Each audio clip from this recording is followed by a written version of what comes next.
하나님께서 우리에게 주신 말씀은 요한복음 22장 26절 말씀입니다.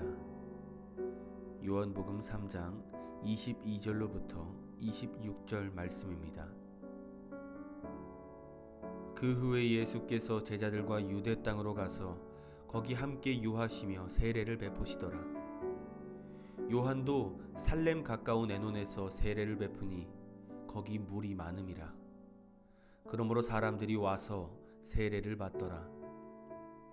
요한이 아직 옥에 갇히지 아니하였더라. 이에 요한의 제자 중에서 한 유대인과 더불어 정결 예식에 대하여 변론이 되었더니 그들이 요한에게 가서 이르되 랍비여 선생님과 함께 요단강 저편에 있더니 곧 선생님이 증언하시던 이가 세례를 베풀매 사람이 다 그에게로 가더이다. 아멘. 우리 같이 함께 한 번 더 인사하겠습니다. 할렐루야. 예배하는 여러분 한 분 한 분 성령님의 손잡아 주심이 있기를 축복합니다. 지난주 일명 수능이라고 하는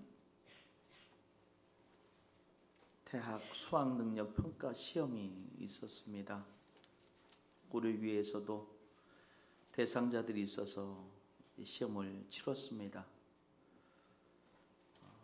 참 긴 시간 준비하고 좋은 결과를 얻기 위해서 그 하루를 그들이 투자를 했죠.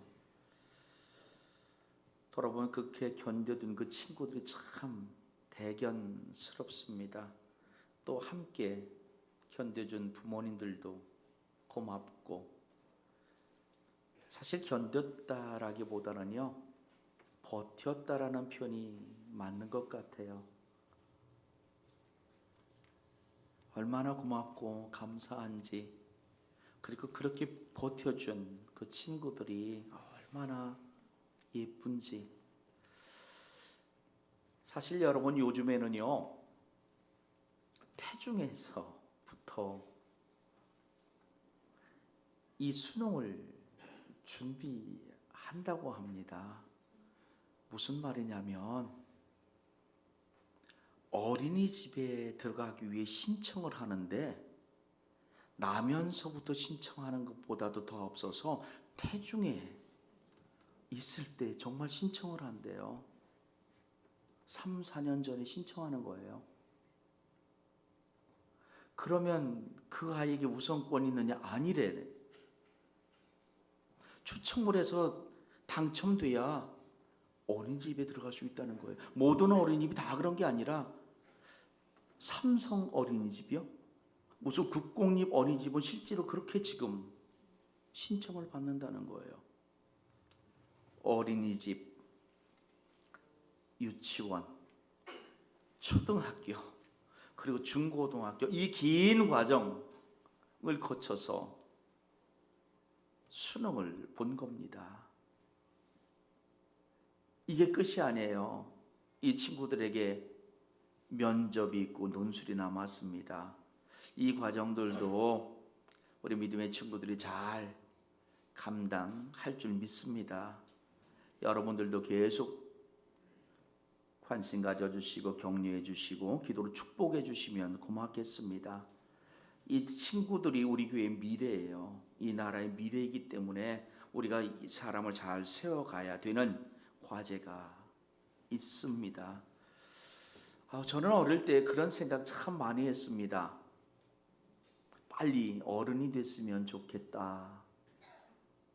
거창한 무슨 뜻이 있어서가 아니라 오직 단순한 이유 때문이었어요. 학교 가는 게 정말 싫었어요. 조금 더 들어가 보면 공부가 정말 싫었어요. 그렇게 못하진 않았어요. 정말로요. 그런데 너무 싫었어요.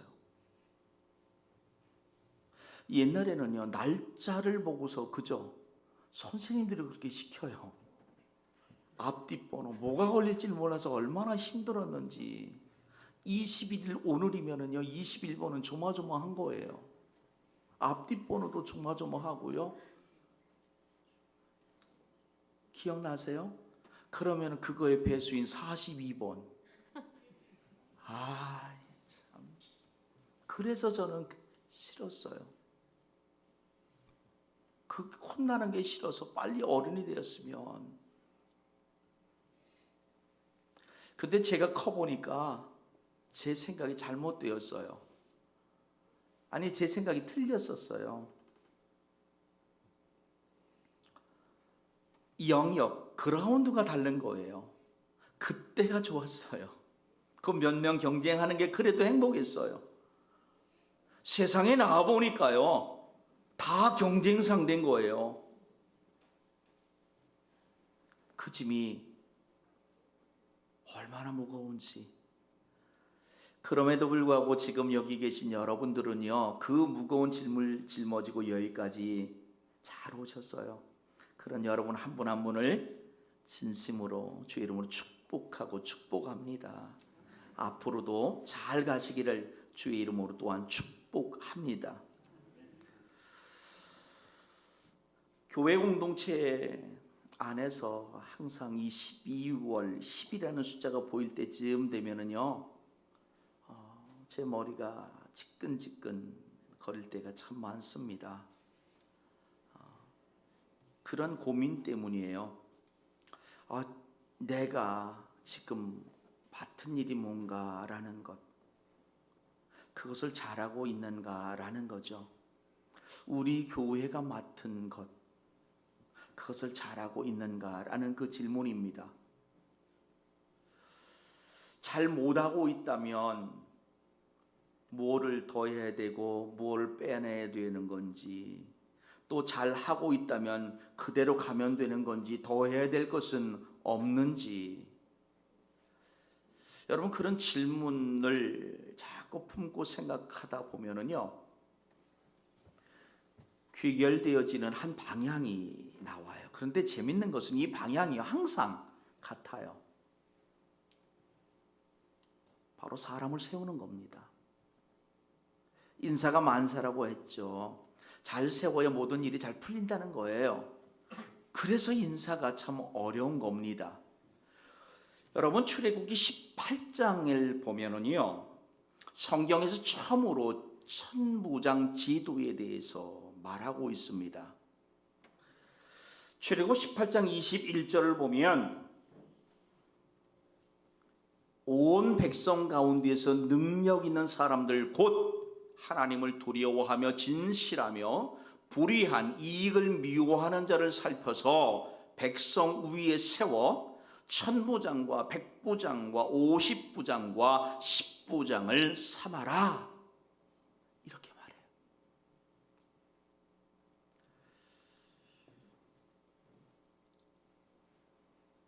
하나님이 모세를 통해 이들을 세우게 된 동기가 무엇이었습니까?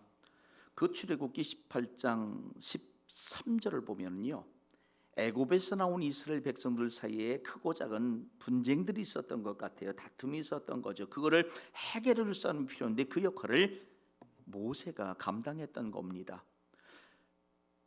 그런 대충 60만, 장정이 60만으로 기록되었는데 60만 명 중에 재판관이 한 명인 거예요. 여기에 뭐 어른들, 뭐 남녀 이런 인원을 합하면 200만 잡는 200만 명 중 재판관이 한 명인 거예요. 말씀은 보면 모세는 앉아 있고요, 백성들은 그 앞에서 하루 종일 서 있었다고 말해요. 그것을 옆에서 모세의 장인 이드로가 보더니 모세는 재판하다 지치고 백성들은 재판을 받기 위해 서 있다가 지칠 것 같았던 거예요. 그래서 이러한 지혜의 권고를 하게 되는 거죠. 이처럼 이 천부장이라고 하는 제도는 원래 재판을 위해 세워진 거죠. 그런데 나중에 전쟁을 수행하는 그런 지휘계통의 이름으로 바뀌게 됩니다. 그래서 그런지는 몰라도요, 민수기 11장 14절에 보면 모세가 하나님께 이렇게 고백을 해요. 책임이 힘이 중하여 나 혼자는 이 모든 백성을 감당할 수 없습니다. 그랬더니 하나님이요, 16절과 17절 말씀을 보십시오. 여호와께서 모세에게 이르시되 이스라엘 노인 중에 내가 알기로 백성의 장로와 지도자가 될 만한 자 70명을 모아 내게 데리고 와 회막에 이르러 거기서 너와 함께 서게 하라. 내가 강림하여 거기서 너와 말하고 내게 임한 영을 그들에게도 임하게 하리니 그들이 너와 함께 백성의 짐을 담당하고 너 혼자 담당하지 아니하리라. 아멘. 하나님의 모세의 짐을 장로들을 세워 담당하게 해서 역할 분담을 시켜놓은 거예요. 그렇게 세워진 천부장 그리고 70명의 장로들이 모세의 그 지도 역할을 잘 감당하게 되었던 것이죠. 오늘날 교회 공동체 또한 모세 시대와 다르지 않습니다. 고린도전서 12장의 말씀을 보면은요, 그리스도 안에서 지체된 모든 사람들을 그리스도의 몸과 그 지체로 설명하고 있습니다. 27절의 말씀을 보십시오. 너희는 그리스도의 몸이요 지체의 각 부분이라. 아멘. 이렇게 말씀하시고 있어요. 손의 역할을 발휘한다고 한번 생각해 보십시오. 어떨까요? 이게 감당이 쉬울까요? 결코 쉽지 않을 것 같습니다.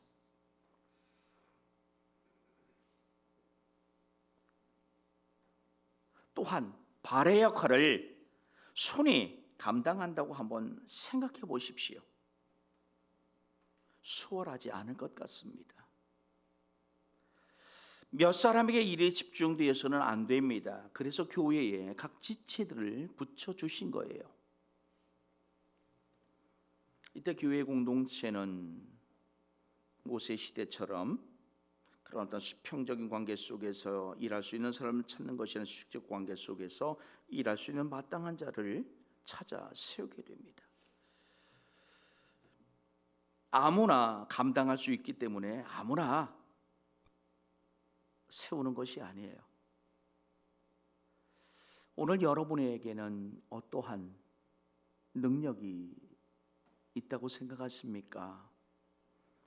마치 전쟁을 수행하는 천부장과 같은 외적 성향이 있어, 아니면 성령의 능력으로 지혜로 권면하고 권고했던 그런 70장로와 같은 내적인 성향이 있어, 외적 성향이든 내적 성향이든 여러분 성격을 파악하고 그 성격에 맞는 일을 하나님은 우리에게 하실 수 있도록 이끌어 가실 줄 믿습니다. 본문 말씀에도 그러한 모습들을 우리가 보게 되죠. 본문 말씀으로 한번 돌아가 보십시오. 본문은요, 예수님과 세례 요한의 사역에 관한 이야기를 기록하고 있습니다.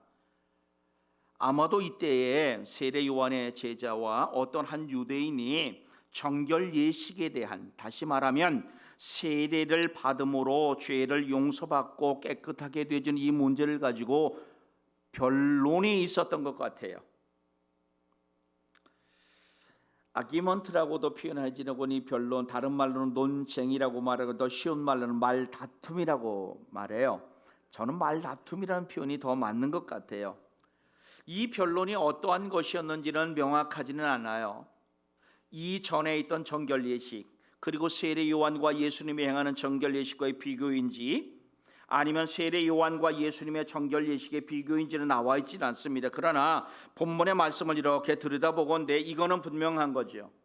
지금 세례 요한과 그 제자들이 행하고 있는 세례 예식이 맞다라는 말을 했을 것 같아요. 으뜸이다라는 말은 했을 것 같아요. 어쨌든 그런 것 때문에 변론이 생긴 거예요. 여러분, 이 변론을 바울 사도는요, 위험하고 쓸데없고 분노에 찬 논쟁이다 이렇게 표현을 했어요. 디모데후서 2장 23절에서 어리석고 무식한 변론을 버리라, 이에서 다툼이 나는 줄 알미라.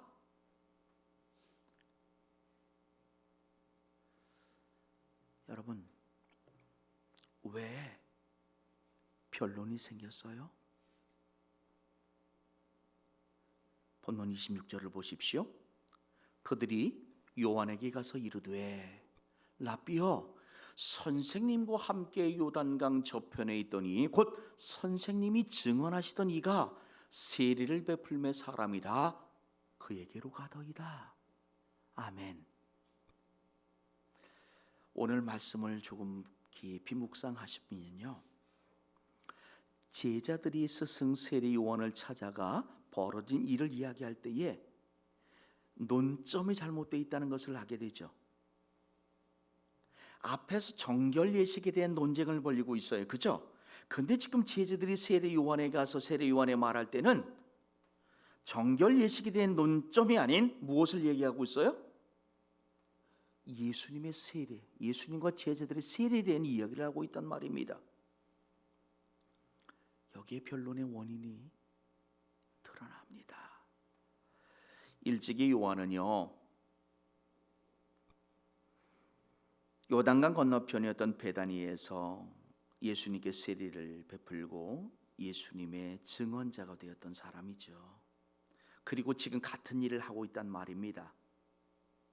세례 요한이 하는 그 일과 예수님이 하는 일이, 세례 요한의 제자들과 예수님의 제자들이 하는 일이 다른 일이 아니에요. 근데 그 26절 말씀에 보니까요, 예수님을 이렇게 표현하고 있습니다. 함께 요단강 저편에 있더니,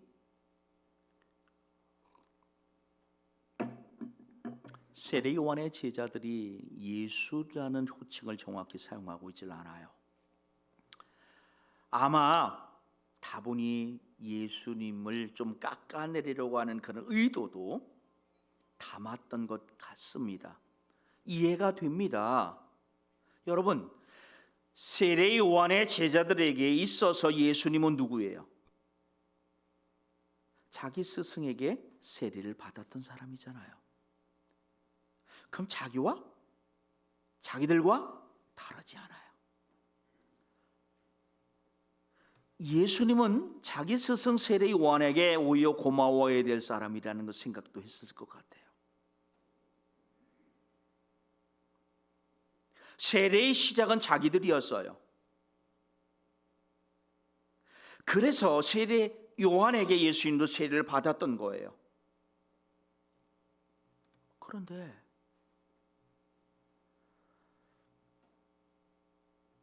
지금 벌어지고 있는 상황이 다른 상황이 펼쳐지고 있는 거예요.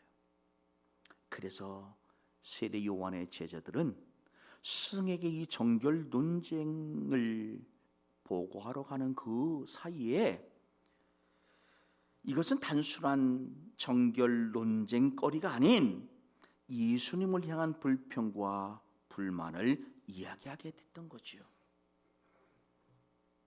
아마도 이 제자들은 사람들의 시선이 예수님께로 향하고 사람들이 예수님께로 몰려가는 이 모습을 불편하게 생각했던 것 같아요. 원조는 난데 뒤에 문을 연 그 집이 더 잘 되는 거예요. 박수 쳐야 되는데 같은 일인데 그렇지를 못한 겁니다. 상대가 예수께로 많이 갈수록 우리에게로 올 사람은 줄어들다고 느꼈던 거예요. 단순히 일이 주는 문제가 아니라 사람들에게 있어서 알아줌이 줄어든다고 생각한 이것이 문제예요. 여기에서 시기와 질투와 무시됨의 모습들이 드러나고 있습니다. 이런 감정들에게서 변론, 말다툼이 시작되는 거죠. 이로 인해 세례 요한의 제자들이 가장 중요한 것 한 가지를 잠깐이라도 잃어버리게 됩니다. 뭡니까? 그들이 하고 있는 사역의 본질이 뭐예요? 왜 이 사역을 하고 있는가라는 그 질문에 대한 답을 잃어버린 것이죠. 사람들로 하여금 그들이 죄를 깨닫게 하고 세례를 통해 그것을 용서받고 하나님으로 사람으로 되게 하는 이 일을 그들이 감당하고 있었는데, 그것을 예수님도 감당하고 있었고 그들도 감당하고 있었는데 비교하는 그 순간에 그거를 잃어버린 것이에요. 같은 일을 하고 있다는 그것을.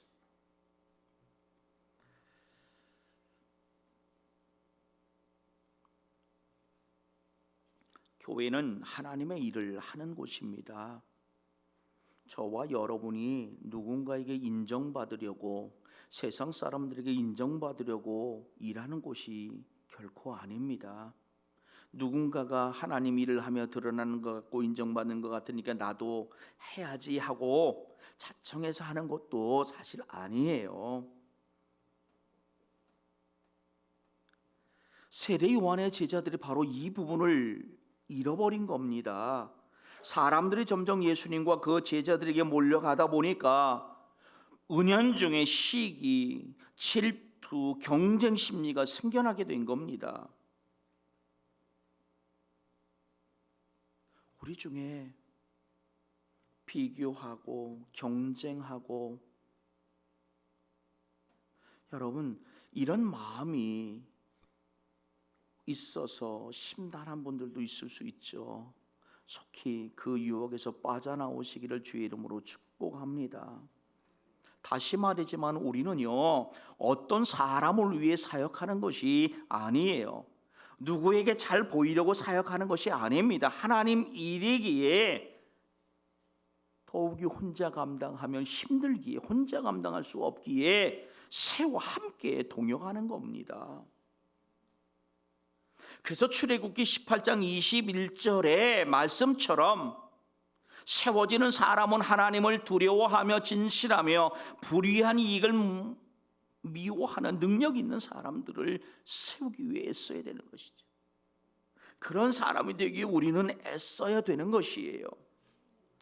그러므로 우리가 기도해야 될 것은요, 때로 그러잖아요. 어떻게